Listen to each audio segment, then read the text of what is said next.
Olá, eu sou Bruno Couto e sou do grupo do Caio, do Igor e do Pablo. E hoje vamos falar sobre a história da rede de computadores e da internet, o tópico 1.7 do livro.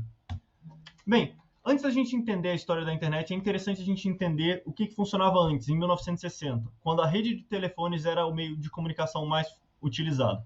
E ele funcionava com circuit switching, ou comutação de circuitos.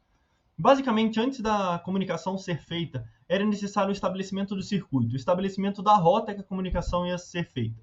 E aí definiam-se os terminais e reservava-se uma largura de banda que ia ser utilizada.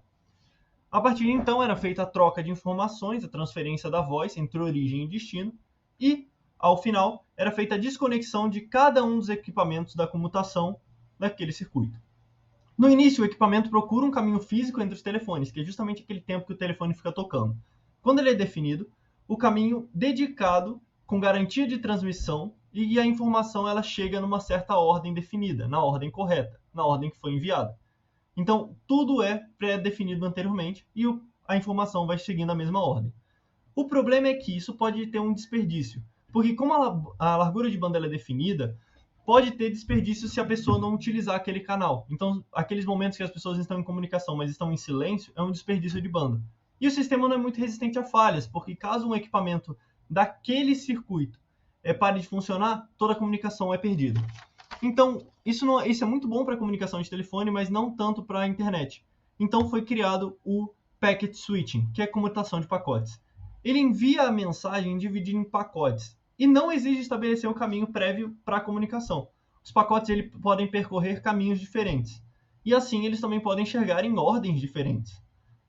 Mas o sistema é mais tolerante a falhas, ou seja, ele não depende de um caminho pré-definido anteriormente. Os pacotes eles podem percorrer caminhos alternativos caso algum equipamento fique inoperante, o que é muito bom. E nesse tipo de comunicação, também não há uma definição prévia de largura de banda, ela é fornecida sob demanda, o que evita os desperdícios. E também utiliza o Store and Forward, que é basicamente a informação ela é recebida, armazenada pelo equipamento e então ela é encaminhada ao seu destino.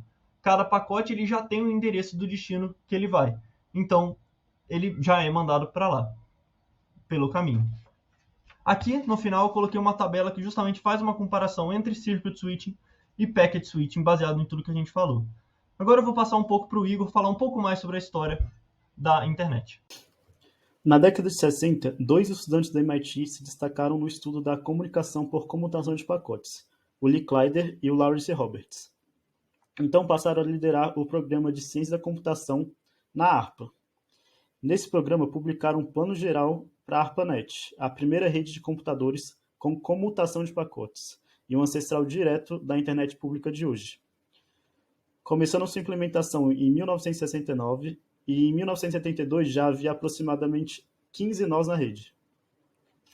No início da ARPANET era uma única rede fechada e para conseguir realizar comunicação com o host ARPANET era preciso estar ligado a uma interface de processamento de mensagens ARPANET. Já no início dos anos 70, outras redes de comutação independentes foram surgindo, como a LoRaNet, a Telnet, a Cyclades, a TimeNet, a IBM SNA, entre outras, cada uma com algumas características específicas, mas usando a mesma ideia de comutação de pacotes. Com o número de redes crescendo, o momento era ideal para o desenvolvimento de uma arquitetura que conseguisse conectar todas essas redes. Então a DARPA patrocinou esse projeto de interconexão, o qual ficou conhecido como Internet. Esses princípios arquitetônicos foram incorporados ao TCP. Inicialmente, o TCP era composto pelas funções de entrega de dados por retransmissão ao sistema final e funções de encaminhamento, que hoje são executadas pelo IP. O reconhecimento da importância de um serviço de transmissão fim a fim e não controlado por fluxo para aplicações levou à separação do IP do TCP e ao desenvolvimento do protocolo UDP, que são os três principais protocolos da internet dos dias de hoje. Olá, meu nome é Caio Mendes e eu vou continuar falando o que o Igor estava falando. Eu vou falar sobre a proliferação da internet na década de 80. Essa década foi marcada por um enorme crescimento da ARPANET, que é a antecessora da internet. Para vocês terem noção, no início da década, apenas 200 nós assim, eram conectados. E no final chegou a mais de 100 mil nós conectados na ARPANET. E esse grande crescimento se deve a esforços contínuos de criar conexões entre as universidades e transmitir informações entre elas, né? E-mail, arquivos, e ela se espalhou grandiosamente dentro dessa década. Isso só foi possível por conta de uma mudança na arquitetura da ARPANET, da internet. Foi graças, principalmente, à implementação do modelo de referência TCP/IP, que, como vocês podem ver aqui na figura ao lado, consiste basicamente em 4 camadas. Temos a camada de enlace, que basicamente define os detalhes de como os dados são enviados fisicamente pela internet. Temos a camada de internet, que define o roteamento, como os pacotes são enviados, endereçados e fragmentados também. Temos a camada de transporte, que basicamente pega os pacotes e meio que ordena eles de forma lógica, cuida de controle de erros, correção e segmentação também deles. E por fim, a camada de aplicação, que basicamente consiste na interface do usuário, para ele ter acesso às aplicações de tráfego pela internet. Isso foi um grande marco assim, para fazer com que ela tivesse sucesso na sua proliferação. Além disso, também temos a invenção do DNS, como eu vou falar aqui no próximo slide. O DNS serviu também para uma grande explosão da internet na década de 90. Foi aí que o surgimento da World Wide Web, que basicamente é uma aplicação construída sobre a internet que permitiu que centenas de milhares de pessoas tiveram acesso a ela, podendo ter acesso a centenas de aplicações. Foi aí que surgiu grandes empresas também, como Google, Facebook, Yahoo, Amazon. E basicamente ela foi construída em cima de 4 componentes-chave. Aqui tem o DNS, que basicamente é uma tradução entre um nome do endereço IP por um endereço legível para seres humanos. Foi aí que surgiu também o HTML, a linguagem de construção de site, marca-texto, o protocolo de comunicação HTTP. Temos os servidores web para a implementação dessas coisas e o browser, a construção dos browsers. E isso foi possível permitir que ela explodisse na década de 90 e servisse como que ela seria hoje. E agora o Pablo vai continuar falando sobre os próximos passos da história da internet. Diante de todo o histórico aí que já passaram sobre as redes de computadores e a internet, eu vou entrar aqui no novo milênio. São aquelas mudanças que ocorreram no século XXI e que vão ajudar a gente a entender um pouquinho melhor o que aconteceu até a gente chegar exatamente hoje, nos dias que a gente está. Bom, século XXI a gente já associa que é uma época de grande revolução.